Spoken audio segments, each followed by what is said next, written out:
కేంద్రంతో డి అంటే డి అనే పరిస్థితికి రావడంతోనే ఉపరాష్ట్రపతి పదవికి జగదీప్ ధన్కర్ రాజీనామా చేశారా అనే ప్రశ్నలు అయితే ఉత్పన్నమవుతున్నాయి. ఇందుకు సంబంధించి అంశాలు ఒక్కొక్కటిగా వెలుగులు చూస్తున్నాయి. అనారోగ్య కారణాలతో ధన్కర్ రాజీనామా చేసినట్లు చెబుతున్నప్పటికీ వెనుక చాలా తతంగం నడిచినట్లుగా స్పష్టమవుతోంది. అనేక రాజకీయ కారణాలు ఉన్నట్లుగా చెబుతున్నారు. ఒకటి కాదు, రెండు కాదు, అనేక రోజులుగా కేంద్రం ఉపరాష్ట్రపతి మధ్య పలు అంశాల్లో దూరం పెరుగుతూ వచ్చి చివరకు రాజీనామాకు దారితీసింది.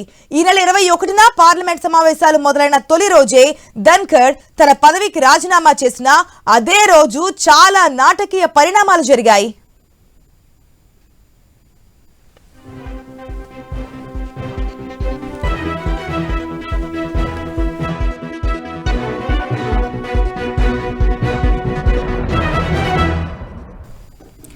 పార్లమెంటు సమావేశాలు మొదలు కావడానికి 4-5 రోజుల ముందు పార్లమెంట్ వ్యవహారాల శాఖ మంత్రి కిరణ్ రిజిజు ఉపరాష్ట్రపతి ధన్కర్ తో భేటీ అయ్యారు.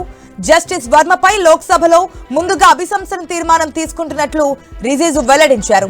ఆ తర్వాతే జస్టిస్ వర్మ అంశం రాజ్యసభకు వస్తుందని స్పష్టంగా చెప్పినట్లు తెలుస్తోంది. ఆదివారం జరిగిన ఆల్ పార్టీ లీడర్ల మీటింగ్ లోనూ ఈ అంశాన్ని ఉపరాష్ట్రపతి ధన్కర్ కు మరొకసారి గుర్తు చేశారు రిజిజు. జస్టిస్ వర్మ అభిశంసన విషయంలో విపక్షాలను కలుపుకొని లోక్సభలో నోటీసులు సిద్ధం చేస్తూ అందరి సంతకాలు తీసుకుందని చెప్పారు కేంద్ర మంత్రి. అయితే ఆల్ పార్టీ మీటింగ్ అయిన తర్వాత కొందరు విపక్ష నాయకులు ఉపరాష్ట్రపతితో సమావేశం కావడం ప్రాధాన్యం సంతరించుకుంది. ఆ భేటీలోనే జస్టిస్ వర్మ అభిశంసన తీర్మానం ప్రస్తావనకు వచ్చింది. ఈ సంకేతాలు అందగానే కేంద్రం కొంత కలవరపడింది కూడా. ఇక పార్లమెంట్ సమావేశాలు మొదటి రోజైన సోమవారం ఉదయం కాంగ్రెస్ కు చెందిన కీలక నేత ఒకరు ఉపరాష్ట్రపతితో భేటీ అయ్యారని సమాచారం. జస్టిస్ వర్మపై విపక్షాలు సంతకాలు చేసి తీసుకొచ్చిన అభిశంసన నోటీసును ఉపరాష్ట్రపతి పరిగణలోనికి తీసుకున్నారని, దానిపై సభలో ప్రకటన చేయబోతున్నారని కేంద్రానికి అర్థమైంది.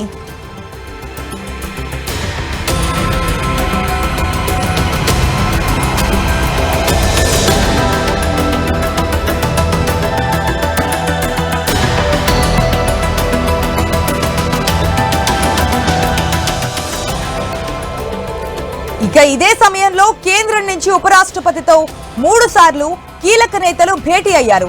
అభిశంసన తీర్మానంపై ఏకాభిప్రాయంతో కేంద్రం సంతకాలు సేకరిస్తోందని, దానిని కూడా కలిపి సభలో ప్రకటన చేయాలని కోరారు. ఇది ఏకాభిప్రాయంతో తీసుకొచ్చిన నోటీసుగా పేర్కొనాలని సూచించారు. ముందుగా కేంద్ర మంత్రులు జేపీ నడ్డా, కిరణ్ రిజిజులు ఉపరాష్ట్రపతితో భేటీ కాగా, తర్వాత కిరణ్ రిజిజు, మరో కేంద్ర మంత్రి అర్జున్ మేఘవాల్ ఇద్దరు ధన్కర్ తో సమావేశమయ్యారు. మూడోసారి కేంద్ర మంత్రి అర్జున్ మేఘవాల్ ఒక్కరే వెళ్లి ఉపరాష్ట్రపతితో భేటీ అయ్యారు. ప్రభుత్వాన్ని కూడా అభిశంసన తీర్మానంలో విశ్వాసంలోకి తీసుకోవాలని ఉపరాష్ట్రపతికి మేఘవాల్ స్పష్టంగా చెప్పినట్లుగా తెలుస్తోంది. అయితే తన నిర్ణయంపై ధన్కర్ అలాగే ఉండిపోయినట్లు చెబుతున్నారు. ప్రభుత్వానికి ఎలాంటి హామీ ఇవ్వలేదని తెలుస్తోంది. అంతేకాదు విపక్షాలు ఇచ్చిన నోటీసుపై సభలో ప్రకటన చేయబోతున్నట్లు సంకేతాలు ఇచ్చేశారు ధన్కర్.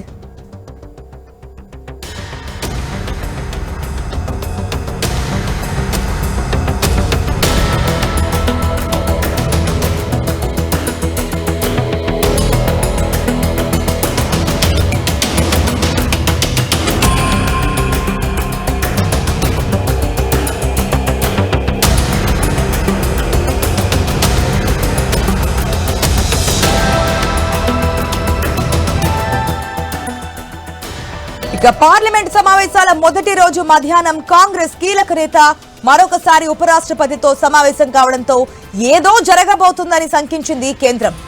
కాంగ్రెస్ కీలక నేత చెప్పిన మీదట ఉపరాష్ట్రపతి తన నిర్ణయానికి కట్టుబడి కీలక ప్రకటన చేస్తారని అనుమానించింది.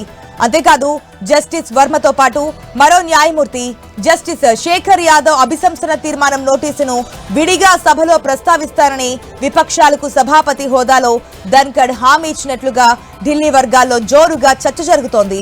అయితే వారం ముందుగానే కేంద్రం ఉపరాష్ట్రపతికి ఒక సూచన చేసింది.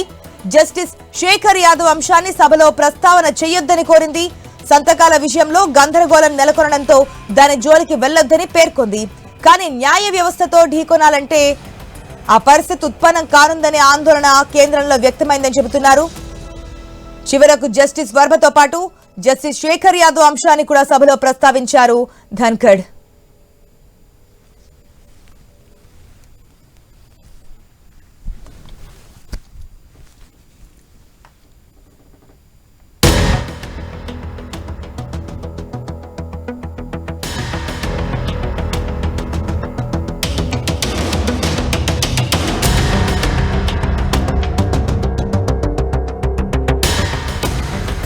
కేంద్రం చెప్పినట్టు చేయకపోవడంతో సభలో ప్రకటన చేశాక తన పరిస్థితి ఏంటో ధన్ఖడ్కు అర్థమైందని పేర్కొంటున్నారు. అందుకే సభలో ప్రకటన చేశాక సాయంత్రం ఎలాంటి ముందస్తు సమాచారం లేకుండా తన రాజీనామా లేఖను తీసుకుని నేరుగా రాష్ట్రపతి భవన్ కు వెళ్లారు ధన్ఖడ్. ఎలాంటి సమాచారం లేకుండా ఉపరాష్ట్రపతి రావడంతో రాష్ట్రపతి భవన్ లో కంగారు మొదలైంది. రాష్ట్రపతి ముర్ముకు కూడా అర్థం కాలేదు. అప్పటికీ భేటీకి ముర్ము సిద్ధంగా లేకపోవడంతో ఉపరాష్ట్రపతితో సమావేశం కావడానికి సమయం పట్టింది. ధన్ఖడ్ దాదాపు 25 నిమిషాలు వేచి చూశారు.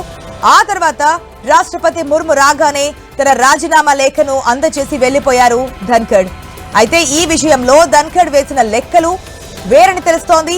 తన రాజీనామా లేఖతో కేంద్రం ఆందోళన చెందుతుందని, ఒక మెట్టు దిగి వచ్చి తనతో చర్చలు జరిపి బుజ్జగిస్తుందని భావించారు ధన్ఖడ్. అయితే రాజీనామాను ఆమోదించబోరని అనుకున్నారు. కానీ కేంద్రం అలా చేయలేదు.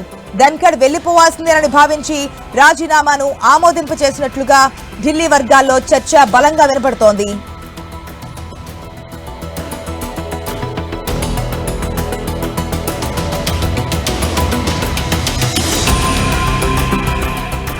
వాస్తవానికి కేంద్ర ప్రభుత్వంతో ధన్ఖడ్ కు కొద్ది రోజులుగా పొసగడం లేదు. పలు కీలక అంశాల విభేదాలు స్పష్టంగా బయటపడ్డాయి. అమెరికా ఉపాధ్యక్షుడు జేడీ వాన్స్ భారత పర్యటనకు వచ్చిన సమయంలో తన సరిజోడు పదవిలో ఉన్న వాన్స్ తో ప్రత్యేకంగా భేటీ అవుతారని ఉపరాష్ట్రపతి చెప్పినట్లు తెలుస్తోంది. దీనికి కేంద్రం అంగీకరించలేదని సమాచారం. అయితే JD Vance America president Trump నుంచి ప్రధాని మోదీకి కీలక సందేశం తీసుకొచ్చినందున భేటీ సాధ్యం కాదని కేంద్ర మంత్రి ఒకరు ధన్ఖడ్ కు చెప్పేశారు. ఇదే కాదు, కేంద్ర మంత్రుల కార్యాలయాల్లో ఉపరాష్ట్రపతిగా తన ఫోటో కూడా పెట్టాలని డిమాండ్ చేసినట్లుగా చర్చ జరుగుతోంది. ఉపరాష్ట్రపతి కార్ల కాన్వాయ్లో మెర్సిడెస్ శ్రేణి ఉపయోగించాలని కేంద్రానికి విన్నవించారట. వీటికి దేనికి కూడా కేంద్రం సానుకూలంగా స్పందించకపోవడంతో ధన్ఖడ్ అసంతృప్తికి లోనైనట్లుగా అనుమానిస్తున్నారు.